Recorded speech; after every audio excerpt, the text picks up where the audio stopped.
Gamers, why are you so bad at predicting Game of the Year winners, and why are you surprised every single year when the Game of the Year is announced at the Game Awards and everyone's like, how did this win over my favorite, most popular game of that year? On one hand, it's not so bad for me and my channel because that means I get to make this video that for the last couple of years has done relatively well considering the size of my channel. But on the other hand, it is a little surprising to see so many people year after year consistently be so off the mark in their Game of the Year predictions. To be fair, Elden Ring back in 2022 is probably the most popular game to also win Game of the Year, but even then there were still a lot of people championing for God of War Ragnarok, even though that race was not actually particularly close. Not that dissimilarly, last year, Spider-Man 2 fans were losing their minds that they lost a Game of the Year award to Baldur's Gate 3, another race that wasn't particularly close. Now, I do think that 2024's Game of the Year race was a little bit closer, at least the closest we've had since 2021, but Black Myth Wukong and unfortunately Final Fantasy VII Rebirth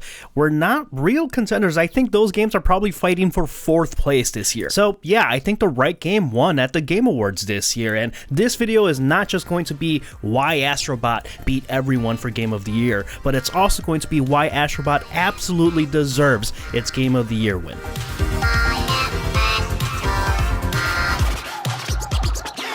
Hey, Danny with the DMGC here, your new favorite place for all things music, gaming, and tech, so give me a little subscribe if you want. Okay, let's talk about Astro Bot and how we even got here. Astro Bot started as a sort of 2018 VR tech demo of sorts, not that dissimilar to 2020's Astro's Playroom that launched for free with all PS5s that ship. And while the phrase tech demo is technically correct, it also does a bit of disservice to Team Asobi, who back in those early iterations of Astro Bot was already introducing us to its endearing charm and imaginative design. You fast forward that to 2024 and we're looking at a fully evolved and full-fledged platformer that doesn't just build on its VR roots, but it also transcends them and platformers as a whole. Because Astro Bot is not just another 3D platformer, it's not just a Mario Galaxy knockoff. It's packed with incredible mechanics, levels that constantly surprise, and it adds a level of accessibility that few games actually manage to nail. It provides the accessibility for younger gamers to pick up and learn, and giving you those challenging levels for more seasoned veterans. And it's not trying to reinvent the wheel in every way. Instead, it's just refining and perfecting elements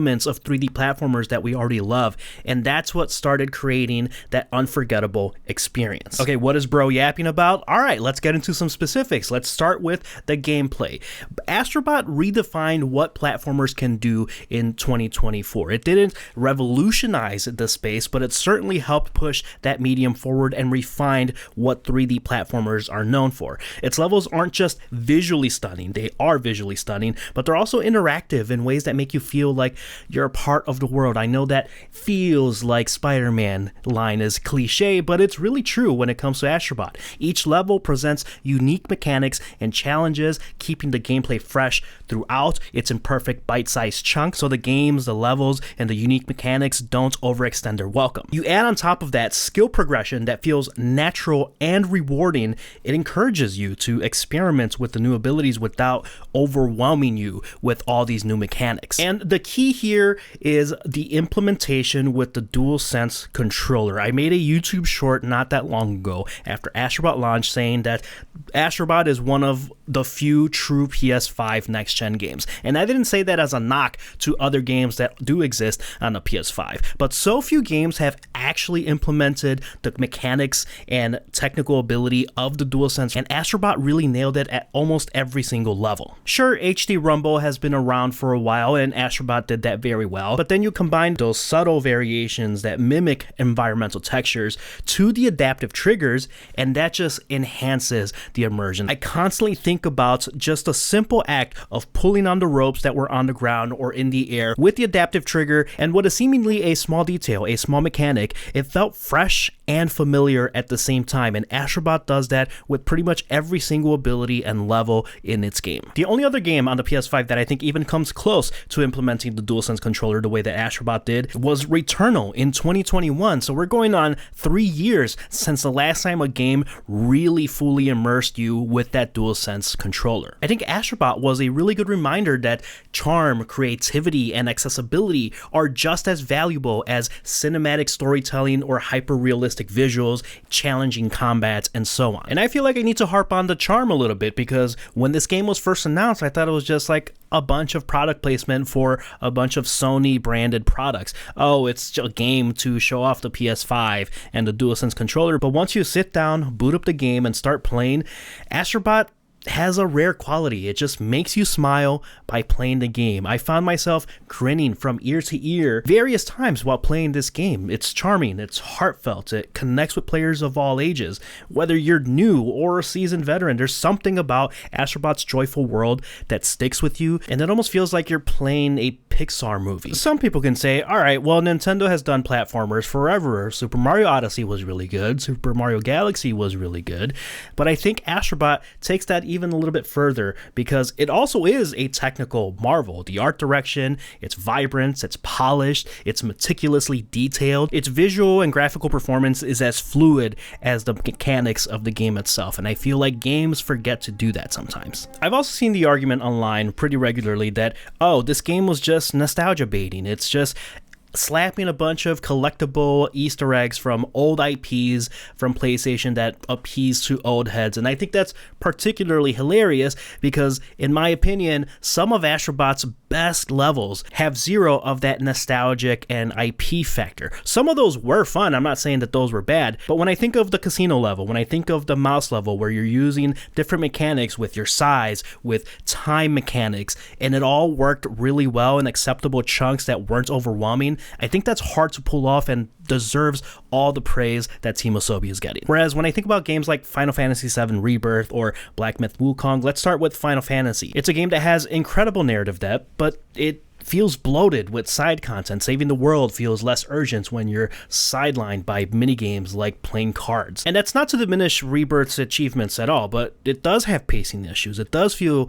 less cohesive, especially when you think about narrative-driven RPGs. And what's kind of funny about the nostalgia bait's reaction that Astro Bot's gotten, Final Fantasy VII Rebirth does a lot of that well. How many people would actually play this game if it wasn't for the Final Fantasy VII IP, the characters of Cloud, Tifa, Barrett, and so on. As for Black Myth Wukong, I've just not been as high as a lot of people were. I know that it's been popular, and it has really nice visuals and really intense action, but Astro Bot is just more consistent in its gameplay, in its joy factor, in its fun factor, in its innovation factor.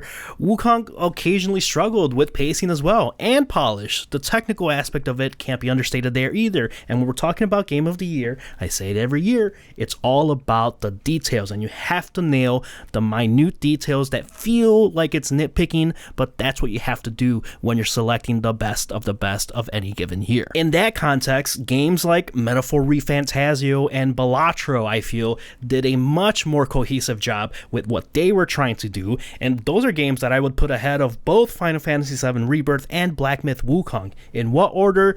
That's up for debates, and that's why I think it's a little bit closer this year, but there are other titles that really nailed their genre and tried pushing that medium forward versus giving you this big cinematic experience that maybe didn't focus as much on the gameplay as it could have. And lastly, the whole argument that Astro Bot is a kiddie game or it's not serious enough for Game of the Year, I just disagree. Gaming isn't just about that epic narrative or ultra realistic graphics, and take this from someone whose favorite game of all time is The Last of Us. I love The Last of Us. I love The Last of Us Part 2, but sometimes it's just about pure, unfiltered fun, and Astro Bot has that in spades.